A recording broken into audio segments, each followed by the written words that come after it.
Hello students, कैसे हैं आप सब। आज हम शुरू करेंगे क्लास 8 हिस्ट्री का first chapter how when and where.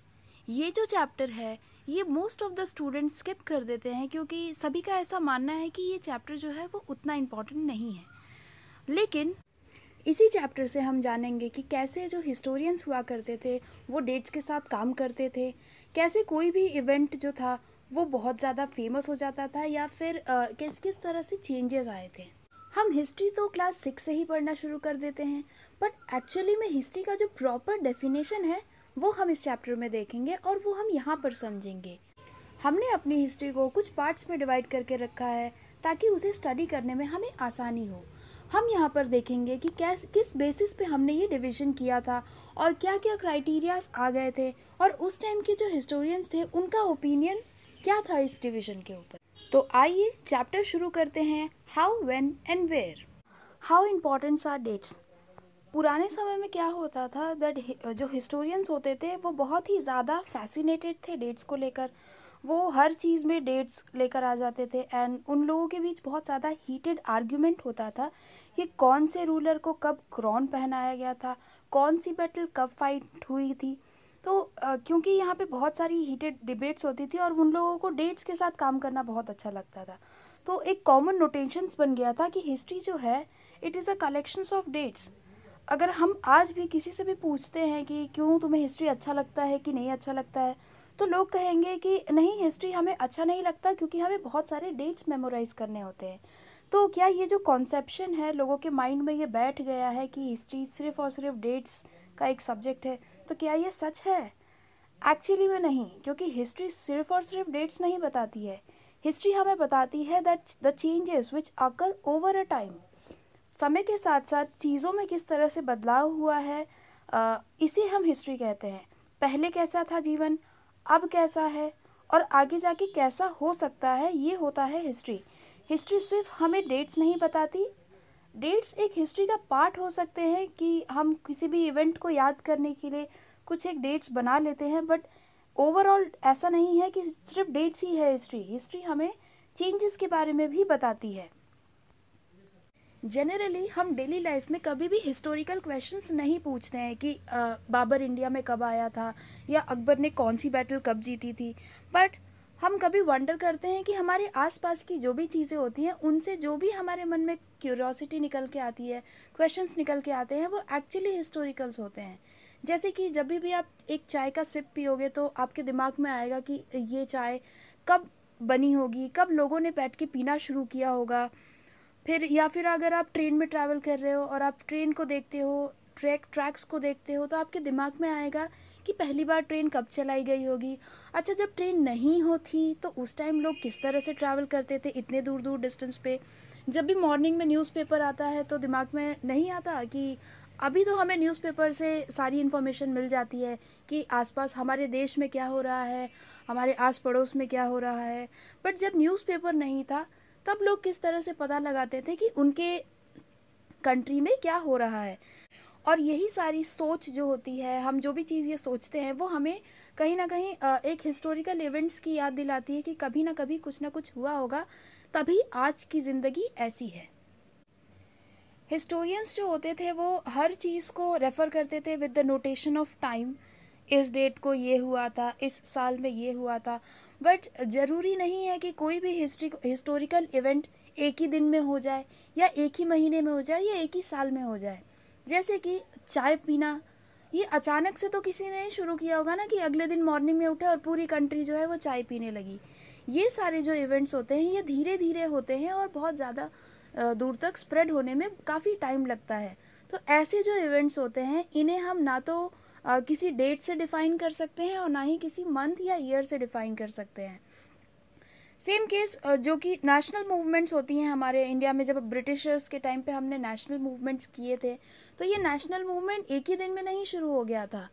किसी भी मूवमेंट को करने में हमें बहुत टाइम लगा था, बहुत साल लगे थे। और इसीलिए हिस्ट्री जो होती है वो सिर्फ डेट का काम नहीं करती है, वो एक फेज़ भी बताती है कि किस तरह से चेंजेस हुए थे, पहले कैसे किया जाता था काम और अब कैसे किया जाता था और कैसे उन चीज़ों में प्रोग्रेस हुई थी। तो ये क्वेश्चन उठता है कि अगर हिस्ट्री एक फेस को चेंज करने के लिए बताती है, एक कंटिन्यूएशन बताती है टाइम में। तो हम क्यों डेट्स पे ही बहुत ज़्यादा स्पेसिफिकली इम्पोर्टेंस देते हैं, क्यों डेट्स को ही बहुत ज़्यादा इम्पोर्टेंस दिया जाता है, इसका भी एक रीज़न है। उस टाइम पे क्या होता था कि जो हिस्टोरियंस होते थे वो किंग्स के बारे में लिखते थे, कब किंग का जन्म हुआ, कब उनको राजा बनाया गया, उनकी शादी कब हुई थी, उनके बच्चे कब हुए थे, किस पर्टिकुलर ईयर में उन्होंने कौन कौन सी लड़ाइयाँ लड़ी थी और कब वो मरे थे, एंड उसके बाद किसने सक्सीड किया था थ्रोन को। ये सारे इवेंट्स को वो हिस्टोरियंस लिखा करते थे, इसीलिए हमें बहुत सारे डेट्स देखने के लिए मिल जाते हैं। तो हिस्ट्री कहीं ना कहीं डेट्स के साथ साथ एक फेस और एक स्पैन ऑफ टाइम को भी बताती है। दोनों ही इम्पॉर्टेंट होते हैं हिस्ट्री में। पिछले 2 सालों में हमने हिस्ट्री की बुक्स में पढ़ रखा है कि जो पुराने लोग होते थे उनकी ज़िंदगी कैसे थी, वो क्या अर्न करते थे, क्या प्रोड्यूस करते थे, क्या खाते थे, उस टाइम की सिटी किस तरह से डेवलप हुई थी, मार्केट कैसे आए थे, एंड किंगडम्स कैसे फॉर्म हुए थे, कैसे कैसे न्यू आइडियाज़ स्प्रेड हुए थे, जो भी चेंजेस हुए थे हमारे सोसाइटी में, as well as the cultural change and the society change. कैसे एक हिंदू किंगडम था, फिर एक मुस्लिम किंगडम्स आया, फिर अभी हम यहाँ पे इस क्लास में हम लोग ब्रिटिशर्स के बारे में पढ़ेंगे। तो ये भी जो चेंजेस था, ये सारे ही चेंजेस बहुत ज़्यादा इम्पॉर्टेंट हो जाते हैं। हमने तो बोल दिया dates are important, but which dates, ये हमने नहीं बोला। आप कोई भी पर्टिकुलर डेट को नहीं पूछ सकते कि इस दिन क्या हुआ था। भाई अगर मैं बोलूँ 21 अगस्त को क्या हुआ था, तो किस तरह से डिसाइड किया जाए कि कोई भी डेट्स जो है वो इम्पॉर्टेंट है इन according to the history.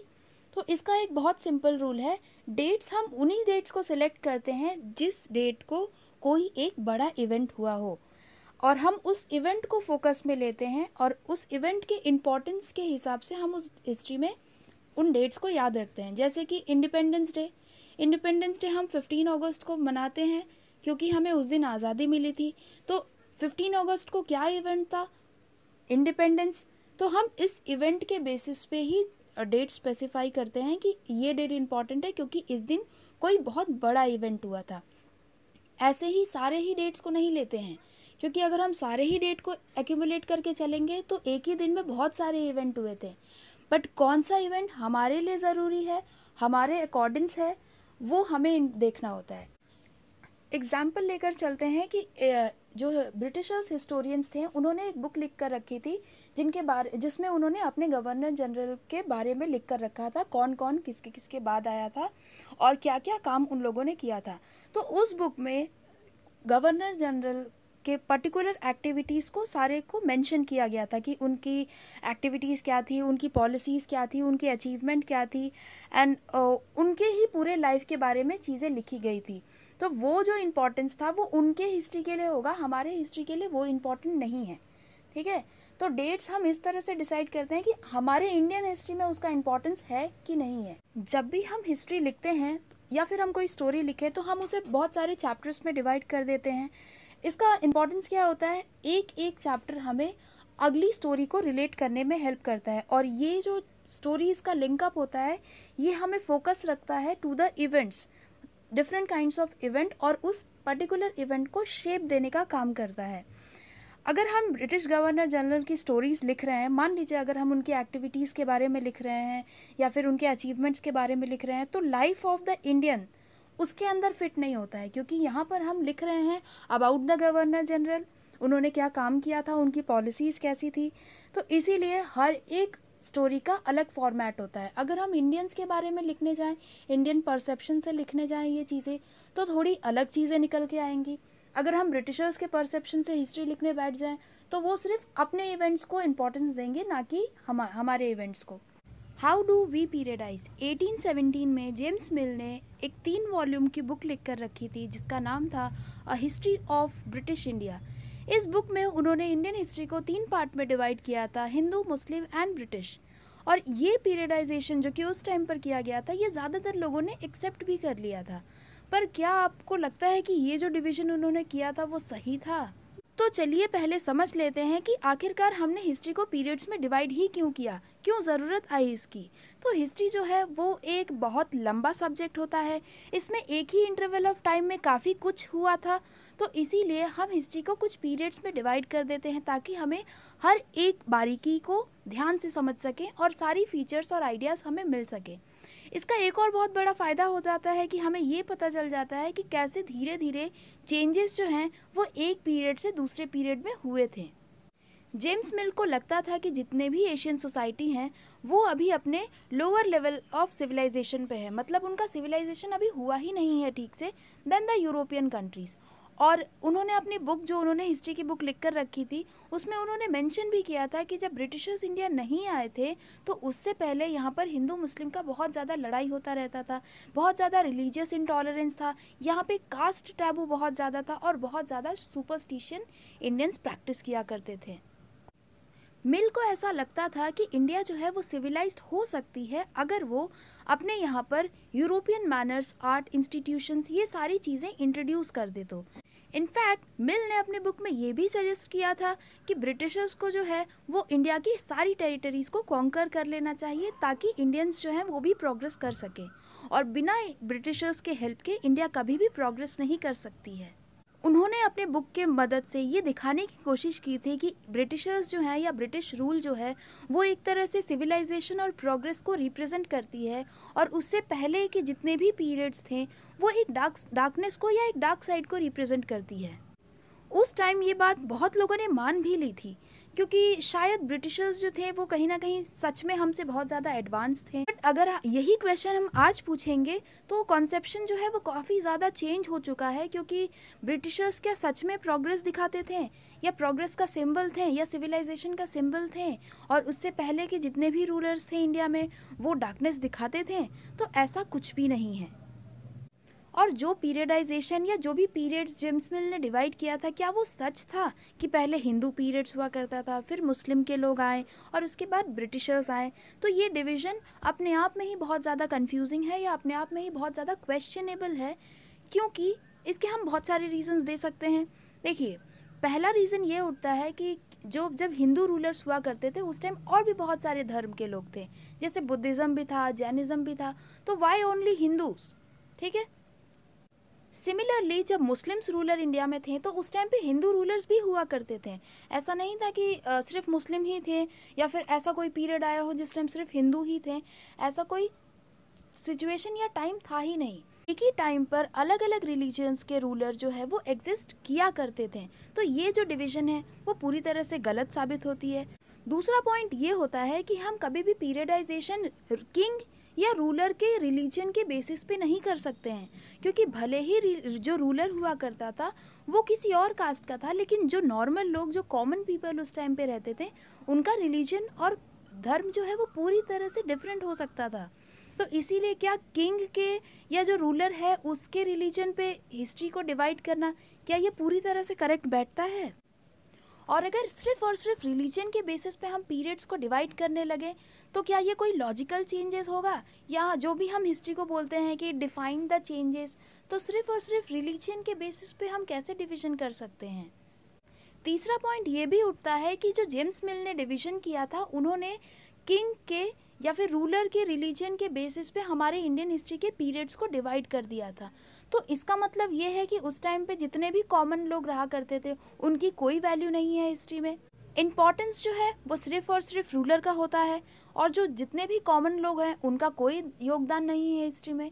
This was the fact जिसके बेसिस पे हम जेम्स मिल के जो डिवीज़न है, जो भी उन्होंने पीरियडाइजेशन किया था, उसको पूरी तरह से गलत साबित करते हैं। Moving away from the British classification, जब हम ब्रिटिश ने जो भी क्लासिफिकेशन हमारे लिए किया था उससे जब हम हटते हैं तो हिस्टोरियंस ने एक और डिवीज़न रखा था हमारे सामने, वो था एंशियंट, मिडिवल एंड मॉडर्न। इस बेसिस में हमने इंडियन हिस्ट्री को डिवाइड किया था, जो कि हमें प्रोग्रेस दिखाने की कोशिश कर रहा था। यहाँ पर भी बहुत सारे प्रॉब्लम्स थे, क्योंकि पीरियडाइजेशन में जो मॉडर्न होता था, मॉडर्निटी का पूरा मतलब हो जाता था साइंस के साथ। Science and reasons, democracy, liberty, equality, ये सारी चीज़ें आती हैं मॉडर्नाइजेशन के अंदर में। तो क्या हमारे पीरियड के टाइम पे, जो कि ब्रिटिश पीरियड जो है हमारे इंडियन हिस्ट्री का, उसे हम मॉडर्न पीरियड कहते हैं, तो क्या इस पीरियड में हमारे पास मॉडर्नाइजेशन था? नहीं था। डेमोक्रेसी थी? नहीं थी। साइंस और टेक्नोलॉजी में कोई डेवलपमेंट था हमारे पास? कुछ भी नहीं था। तो जब लिबर्टी थी तो ये भी नहीं था। तो जब हमारे पास कुछ भी नहीं था तो हम कैसे ब्रिटिश रूल को हम अपने मॉडर्न हिस्ट्री के अंडर में लेकर आ जाते हैं? क्योंकि ये बात बहुत ज़्यादा डिबेटेबल थी, तो इसीलिए बहुत सारे हिस्टोरियंस ने क्या किया, इस पीरियड को, जो कि मॉडर्न पीरियड था, इसे कॉलोनियल पीरियड रेफर करना शुरू। What is colonial?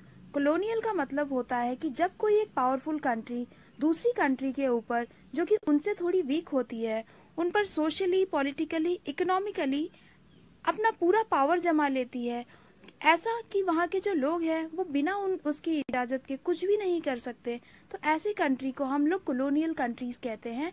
एंड इस पूरे प्रोसेस को हम कॉलोनाइजेशन कहते हैं। हमारे इंडिया में भी यही हुआ था। जब ब्रिटिशर्स इंडिया आए थे तो उन्होंने ट्रेड के बहाने यहाँ पर एंटर किया था और धीरे धीरे हमारे पॉलिटिकल पावर को कैप्चर करके पूरी कंट्री अपने अंडर में ले ली थी। हम इस क्लास में यही पढ़ने वाले हैं कि कैसे ब्रिटिशर्स, जो कि ट्रेड करने आए थे, और उन्होंने किस तरह से हमारी पूरी कंट्री हथिया ली थी और किस तरह से हमें एक्सप्लॉइट किया था। ये सारी चीजें हम इसी क्लास में देखेंगे। हम देखेंगे कि किस तरह से इन्होंने हर एक क्लास, हर एक ग्रुप को परेशान किया था। How do we know? हमें कैसे पता चलता है कि ब्रिटिशर्स ने इंडियंस को किस तरह से परेशान किया था? उस समय जो लोग थे उनको कितनी प्रॉब्लम्स झेलनी पड़ी थी। तो ये जो जानकारी है ये वो खुद देकर गए थे। ब्रिटिशर्स क्या करते थे, ऑफिशियल रिकॉर्ड्स बनाते थे।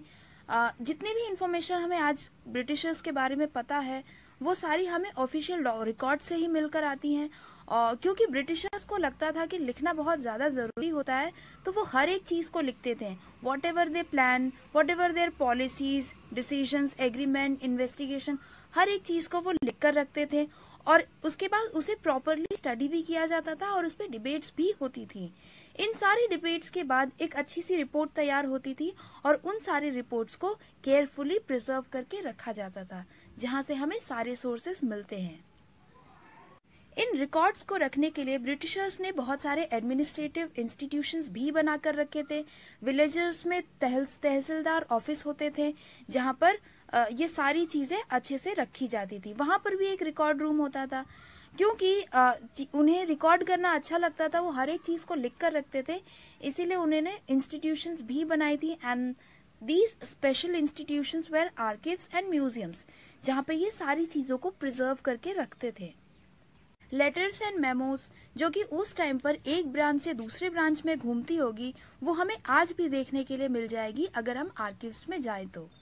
19th सेंचुरी में जब प्रिंटिंग प्रेस नहीं हुआ करता था, तब ये लोग क्या करते थे, कैलीग्राफिस्ट की मदद से ब्यूटीफुली अपना रिपोर्ट रेडी करवाते थे और उसके बाद उनको प्रिजर्व करके रखा जाता था। पर धीरे धीरे जैसे जैसे प्रिंटिंग प्रेस आने लगी तो उसके बाद मल्टीपल कॉपीज बनने लगी रिकॉर्ड की, ताकि हर एक गवर्नमेंट डिपार्टमेंट के पास उसकी रिपोर्ट हो। हम ये बात जानते हैं that Britishers had rule over the world. उन्होंने वर्ल्ड के ऑलमोस्ट हर एक कंट्री के ऊपर रूल किया है। तो आखिरकार वो ऐसा कैसे कर पाते थे? तो इसके लिए उनका एक सबसे इम्पोर्टेंट फंडा था, वो था सर्वे। ये लोग क्या करते थे, जब भी किसी कंट्री में जाते थे तो सबसे पहले उसका सर्वे बहुत अच्छे से करते थे। ब्रिटिशर्स का मानना था कि एडमिनिस्ट्रेशन करने से पहले उस जगह को जान लेना बहुत ज्यादा जरूरी है, ताकि आप इफेक्टिवली वहां पर राज कर सको। By the early 19th century उन्होंने डिटेल सर्वे किया था इंडिया का और पूरा एक एंटायर मैप बनाते हैं। वो लोग क्या करते थे कि सारी चीजों को लोकेट करते थे कि ट्रोपोग्राफी कैसा है, लैंड की क्वालिटी कैसी है, यहाँ पे फ्लोरा एंड फौना किस टाइप के मिलते हैं, यहाँ की लोकल हिस्ट्री क्या है, किस टाइप का क्रॉप यहाँ पर उगाने से फायदा होगा। ये सारी चीजें उन्हें ऐसा लगता था कि इफेक्टिव एडमिनिस्ट्रेशन के लिए बहुत ज्यादा जरूरी है। इन लोगों ने डिटेल रिकॉर्ड भी तैयार किया था about the number of people in every state of India, और वो लोग क्या काम करते हैं, किस कास्ट के हैं और किस रिलीजन में बिलीव करते हैं। ये सारी चीजें उन्होंने अच्छे से स्टडी की थी, तभी इंडिया को इतने अच्छे तरीके से राज किया था और इतने सालों तक राज किया था। क्योंकि 200 साल हम भी जानते हैं कम नहीं होता है। इतना ही नहीं, मतलब सिर्फ यही नहीं किया था उन लोगों ने, उन्होंने और भी बहुत सारे सर्वेज किए थे, जैसे botanical survey, zoological survey, archaeological survey. इन सारे क्षेत्रों में भी उन्होंने काफी काम किया था। What official record do not tell. देखिए, हमने देखा अभी कि हम ब्रिटिशर्स के बारे में अगर जानना चाहते हैं तो हम वहां से हमें एडमिनिस्ट्रेशन से रिलेटेड सारी चीजें मिल जाती हैं, लेकिन इम्पॉर्टेंट क्वेश्चन ये है कि जो ऑफिशियल डॉक्यूमेंट्स है वो किसकी सोच बताते हैं। तो वो तो ब्रिटिशर्स की सोच बताते हैं, तो भाई इंडिया वालों का क्या हुआ। इंडिया की सोच तो इम्पोर्टेंट है ना, क्योंकि हिस्ट्री तो हम इंडियन की ही लिख रहे हैं। ऑफिशियल रिकॉर्ड हमें सिर्फ वही चीजें बताते हैं जिसमें ब्रिटिशर्स इंटरेस्टेड थे। जैसे ब्रिटिशर्स को प्लांटेशन में बहुत ज़्यादा इंटरेस्ट था, हमारे कल्टीवेशन में बहुत ज़्यादा इंटरेस्ट था, हमारे कॉटन में बहुत ज़्यादा इंटरेस्ट था, तो उसके बारे में हमें ऑफिशियल रिकॉर्ड में मिल जाता है। तो अगर हमें यहाँ के लोगों के बारे में पता करना है तो बहुत मुश्किल हो जाएगा, क्योंकि ऑफिशियल रिकॉर्ड्स हमारी कोई मदद नहीं कर सकते।